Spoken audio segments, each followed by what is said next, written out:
नमस्कार, मी डॉक्टर देवयानी.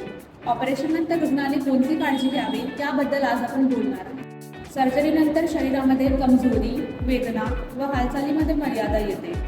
या दरम्यान योग्य फिजिओथेरपी घेतल्यास रुग्ण लवकर बरा होऊ शकते व दैनंदिन कार्यात सक्रिय होऊ शकते.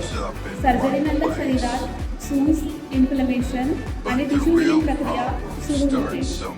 ऑपरेशनकडे स्नायू आणि भिंतीमध्ये कमजोरी येते. या दरम्यान जर योग्य फिजिओथेरपी नाही घेतली तर जखडण, स्नायूमध्ये कमजोरी आणि रक्तपुरवठा कमी होण्याची शक्यता असते.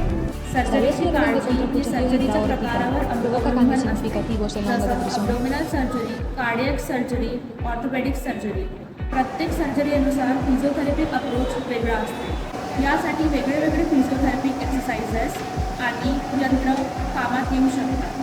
आईस थेरपी सूज कमी करण्यासाठी, हीट थेरपी जखडण कमी करण्यासाठी, टेन्स पेन म्हणजे दुखणं कमी करण्यासाठी एक्सरसाइजेस, ब्रीदिंग एक्सरसाइजेस फुफ्फुसांचे कार्य वाढवण्यासाठी, range of motion exercises, strengthening exercises, posture, अजून वुंड केअर एक्सरसाइजेस हे सगळं लाभदायक ठरू शकतात. धन्यवाद.